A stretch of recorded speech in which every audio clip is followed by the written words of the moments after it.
Today we're going through my round 20 AFL tips and predictions, but before we get into any of that, let's set a like goal for this video and let's go for 1,000 likes. We've done it a couple times before, so let's go on, hit the like button and also hit that subscribe button because we are trying to get to 37,000 subscribers until the end of July.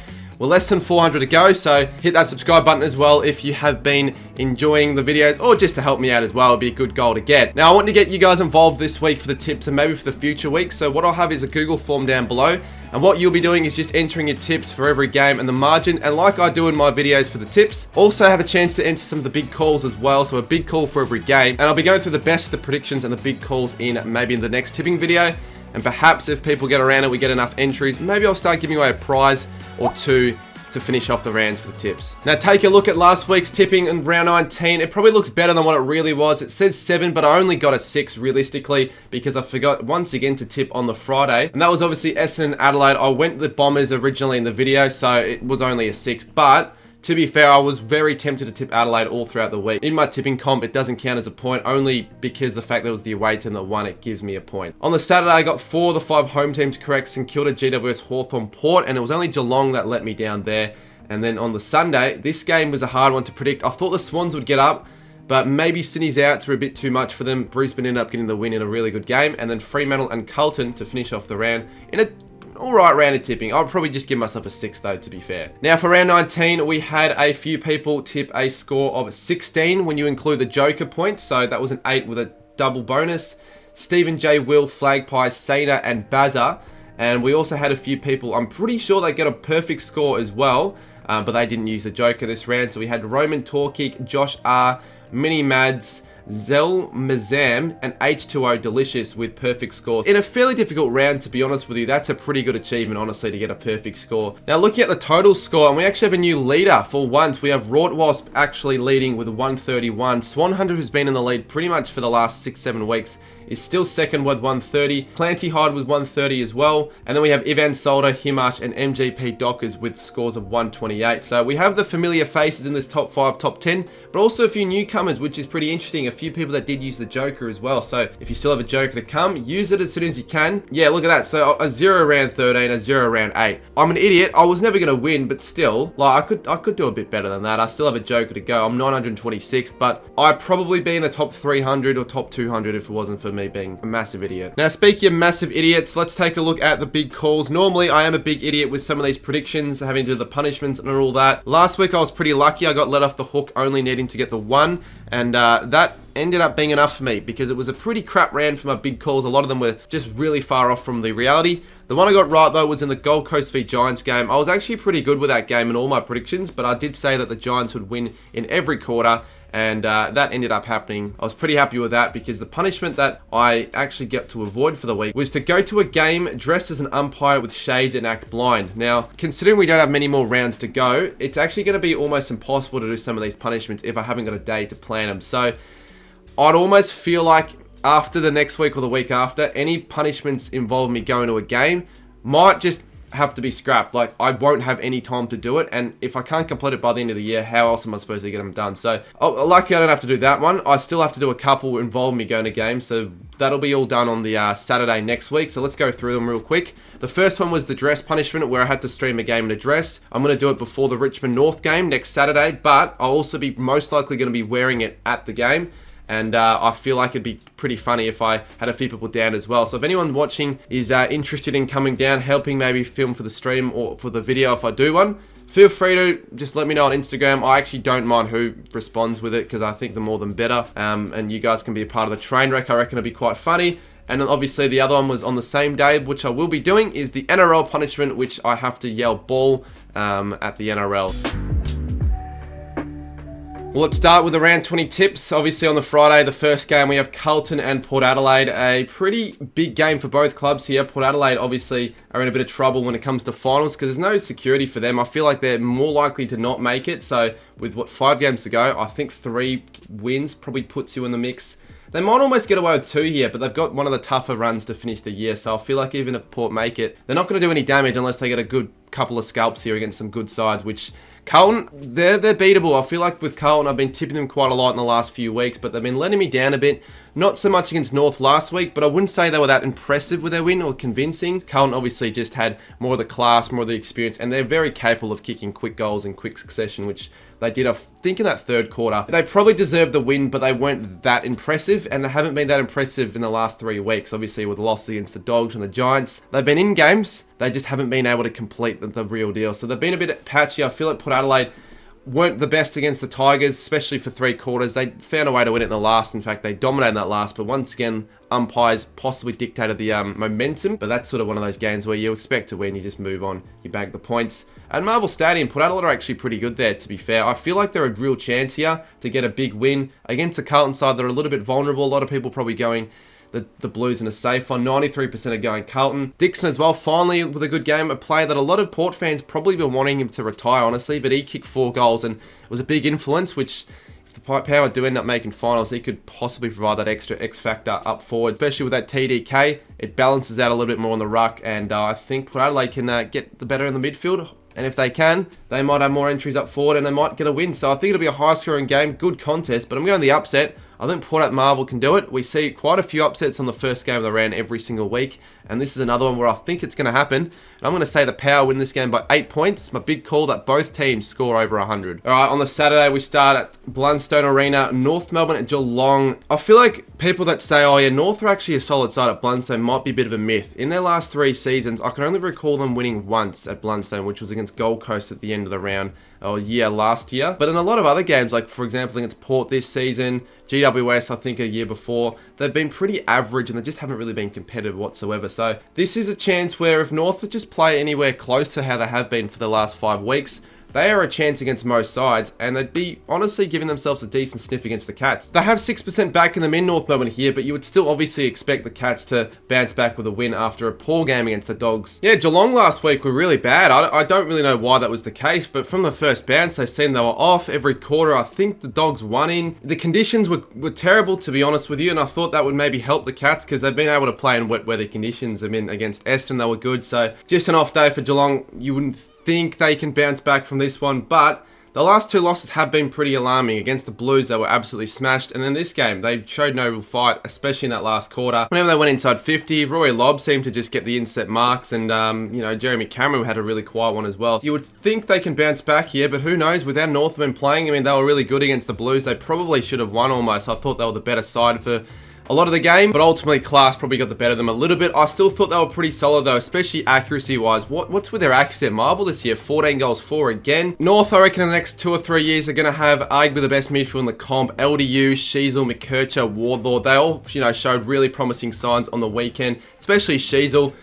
They were exciting to watch. They're becoming a fun side to watch, almost like Hawthorn. Almost beat the Blues. They've been in some pretty decent form against some alright sides. Just can't quite finish off with the wins, and I think it's going to be the same case here against the Cats. They'll be competitive. The Cats are going to know that the Kangaroos aren't that easy of a side now to beat. They're going to be at their best to want to beat the Roos, and I don't know if they'll be at their best, but I still think they'll win. It's going to be a challenging game in the conditions as well. I don't think it's going to be the greatest quality game viewing-wise or anything like that, but I still reckon the Cats get the job done here in scrappy conditions by, I'll say, 13 points with my big call that no team scores over 80. The next game on the Saturday we have at 4:35 PM is Gold Coast and Brisbane at the Q Clash. I'm never normally one to care that much about Q Clashes, but this is an interesting one. Gold Coast, such a weirdly predictable side this season with their home and away records. Another poor game away from home against the Giants. They were never really in it. Every week, if they just win one away game, the floodgates will open and maybe that'll, give them a chance of actually making finals. There's still a chance though, weirdly enough. Brisbane are in some really good form. They've won 6 in a row. They beat the Swans on the weekend in a really good game. I thought they were the better side for most of it, 2.5 to 3 quarters. They're in some good form. They're playing some good footy at the Gabba, and they're eyeing down a top 2 spot right now. They could probably almost overtake Carlton. Gold Coast, though, I still think can maybe win this game because it is at home, and they always seem to respond after a poor loss. It's just consistency that is the issue. It'll mean more for the Suns, though, over the Lions, I feel, which is why I think I'm going to lean towards them. Plus, there won't be any Harris Andrews this week due to him being under concussion protocols after last week, so it might help the Suns up forward a little bit more, give them some more scoring opportunities. But I'm going to say the Suns win this game and continue their perfect record by 12 points. And my big call is that Ben King kicks 5 more goals. Next up at Marvel Stadium, also on the 4:35 PM time slot, St Kilda take on Essendon. And quickly, I just want to say, I feel like it's the first time I've seen this in quite a while where there are 2 games played both on the twilight fixture. Why is that the case? Normally it's the early afternoon game. I don't know. But regardless, I still think this is going to be a belter of a contest. Very interesting and could be a potential game of the round. Essendon, this game means so much for them. It really does. They bottled it last week and now they need 3 more wins to make finals. 2 isn't going to cut it. And with the remaining fixture, this is basically a must-win game. They've got St Kilda, Gold Coast, Freo at home, but then they finish with Brisbane and Sydney. So you'd think this has to be a must-win game for them. But right now, I just can't really be too sure with the Bombers. I mean, they were pretty disappointing against the Crows. For patches, they were good, but then for other patches, defensively, they were absolutely nowhere to be seen. They allowed Adelaide to run rings around them, particularly in that second quarter, where it was just an avalanche of goals, and it was quite disappointing. Their defence was quite disappointing. They let Adelaide's midfield get on top, and they choked a 16-point lead in that last quarter as well, when they really shouldn't have allowed that. Rochelle kicked the winning goal, and once again, it's false promise given to Essendon fans. They thought at least they were going to be playing a home final this year. Now it looks like finals won't happen altogether, and it looks like that final streak could continue for another year. The Saints will be heading into this game with a lot of confidence. At Marvel, they're pretty good now. 3 of the last 4 games have been wins, and a big win against West Coast. The biggest win, actually, since 2015. I find it kind of harsh that the only game that the AFL have not posted their highlights on is the St Kilda v West Coast game. So if you want to watch any of that, check out my latest vlog. But I do feel like a big win will give the Saints confidence. They dominated inside 50s. They had over 70. 7 goals in that last quarter. Memory back to his best with 5. I can really see the Saints ending the Bombers season here, even though we're not the best side against the Bombers. And to be fair, the Bombers tend to beat the sides that are below them. Tough one to tip here, I feel like. 16% are going the Saints. I think more should be going the Saints, really. I think this is a definite chance for St Kilda to win. Yeah, 3 of the last 4 games have been wins at Marvel for the Saints, and I'm going to bank in another one. Going 4 out of 5, and I think the Saints get it done here and end the Bombers season. Any chance of them making finals? Saints by 16 points. My big call is that the Saints lead by 30 or more points at any stage. Now on the Saturday night, we've got a big game between Melbourne and GWS at the MCG. It's about as even as it gets when it comes to the odds, and a pretty difficult one to tip as well for the tipsters. Melbourne are in a bit of trouble though right now. They're kind of spiraling out of control in terms of their season, and this is basically a must-win game for them with 5 games to go. They've just got to bank these games, particularly at home. And at the MCG, they tend to play their best footy. But last week, they were pretty average. I mean, they needed a genuine solidified ruckman playing for them.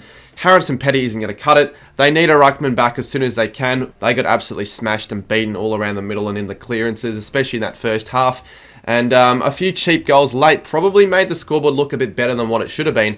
Melbourne were very average, and yeah, a lot of people seem to be writing them off. Even in this game, I think against the Giants, they can win it. The Giants, you know, I didn't really watch too much of their game against the Suns, to be completely honest with you. I know Jesse Hogan kicked 5 goals, in which he was massive in. Tom Green was good, and Whitfield had over 40.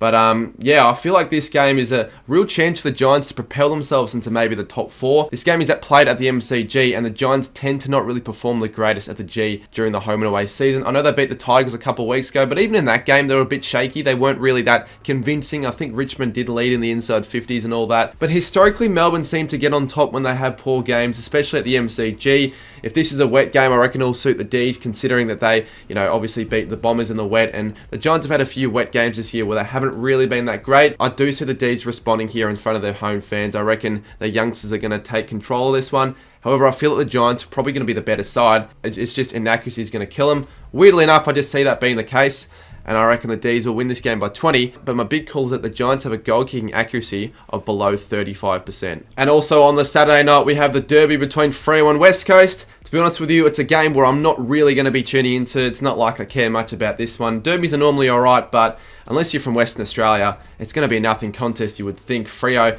they're just flying right now. West Coast are on the other end of the ladder. The Dockers could be making the top 2 if they continue these wins, especially at home. They've got a pretty favourable run, but they dominated the game from the word go against the Ds, really. They just had so much dominance in the contest. Melbourne couldn't really get near the footy. It just looked a little bit too easy for Freo, really, and they probably should have won this game by more. On the other end of the spectrum, it was West Coast, arguably worst game of the season. Just about effort-wise, a lot of their fans thought that at least against the Saints. And yeah, in that second half, they just didn't really show any effort. Defensively, they weren't really there. They were slow. Seemed to have kind of checked out already, which is a bit disappointing because West Coast, not that long ago, were actually quite competitive. And now they seem like they're not really a chance in any game. Last time these two sides met, obviously West Coast won in a crazy upset, but can't really see it happening now. The form's really flipped on its head, and Freo, I trust them a lot more now, especially at home. They're a side that I'm not going to tip against for the rest of the season if they're playing at home. We'll keep this tip short and simple. The Dockers win this game by 60 points, and I reckon Sarong and Brayshaw, who have been in some really good form, they'll combine for 70 or more disposals. Now on the Sunday, we've got a few games here. The first one, Collingwood and Richmond. Two big Vic clubs, however, the occasion isn't nearly as big as what we've come to expect over the last few years. I will be streaming this game, so hopefully it can be a little bit more of a contest than what it suggests on paper. But unfortunately right now, it seems like this is a bit of a dead rubber, with Collingwood needing the biggest miracle of all time, honestly, to be having any chance of making finals. They're in some terrible form right now. They look like a bottom four side with the way they've been playing. Their last 4 games have been getting honestly worse and worse, and it seems like they've just had enough. They don't really care that much on the field as much. Darcy Moore, a lot of Collingwood fans are wanting him to be dropped. That's how bad of a year he's having. Maybe it's Craig McRae being a little bit too nice. He needs to be a bit harsh on the plays, telling Darcy Moore he's just not doing enough, because once again, he was pretty average. Conceding 133 against the Hawks in the wet, that is a real concern. They're lucky they're taking on a Richmond side here if they want wins at any chance of making finals, but even Richmond might believe they could have a chance against Collingwood with the way they're going, and they haven't been too shabby themselves. I know last week against Port, they were in the game for a lot of it, but that last quarter they fell away. I know the umpiring once again didn't help their favour, but it still wouldn't have mattered too much.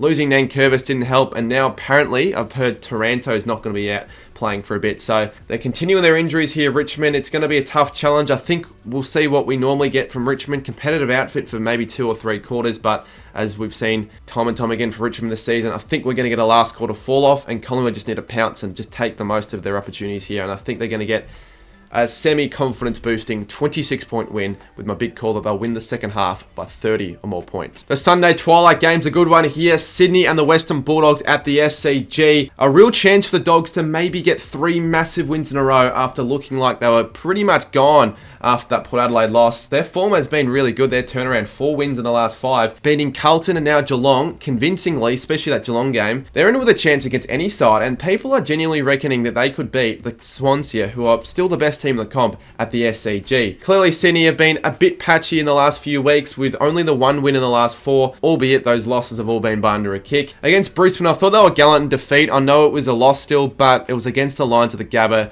They're currently the form side in the comp, and they had a few outs heading into this game. I believe Mills, Rowbottom and McInerney, so a few pretty big names. I know they had a couple more injuries that game, particularly Papley, so I don't think he's playing for this game, which will help the Bulldogs' sake a little bit more. The Bulldogs were great against the Cats, let's be real. They dominated every quarter of that game, especially in that last quarter. Rory Lobb is playing career best footy. Jamari Ugle-Hagan tore it apart in that last. This is a real chance of maybe another upset for the Dogs. They're capable, but they're also a side that I can't 100% trust, because they do have their lapses here and there.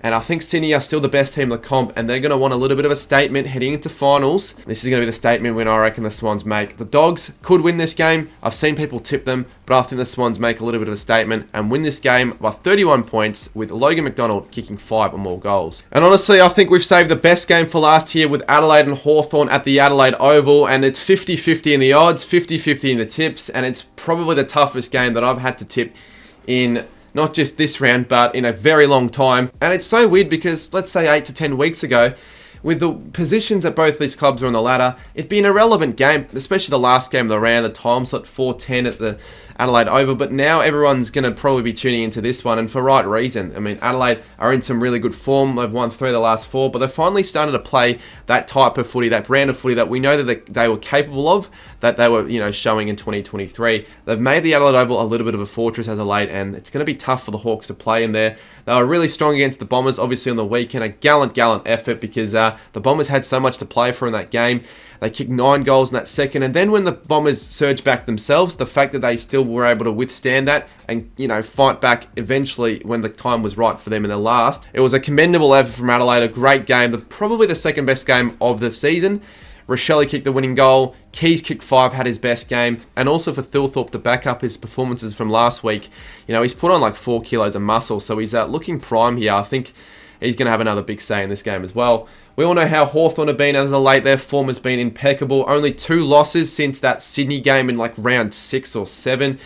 It's crazy the way they've just turned their season form around, and now they believe they can beat anyone, and they probably can. If they can beat the Pies, who I know are a bit out of form, by 67, they're going to be a scary side for so many. They beat the Dockers, they've beaten the Lions. If Ginnivan can get on top, if Nick Watson can be a bit accurate in front of the big sticks, if Sicily can lock down defence, then they're a real chance of winning this game. It's a tough one to pick. I think probably more people might be going Hawthorn. The thing is, though, the Adelaide Oval factor really makes me want to, lean towards the Crows. Plus, even themselves, they still have the mindset and the belief that they could still make finals, and technically they could. And I reckon they can pip the Hawks. They'll eventually lose another one, I feel, and I reckon they lose this game in a really good one by 3 points. With my big call is that there'll be 9 or more lead changes throughout the game. So that will conclude another round of tipping for round 20. Pretty tough one here for round 20. Port Adelaide, Geelong, Gold Coast and Kilda, Melbourne, Freo, Collingwood, Sydney and Adelaide are my tips for round 20. Drop your tips down below as well. Put some of the punishments in the chat as well. And also remember to fill out the form and hit that like button to help us get to 1,000 likes. Until then though, we'll see you soon in my next video. Cheers for watching.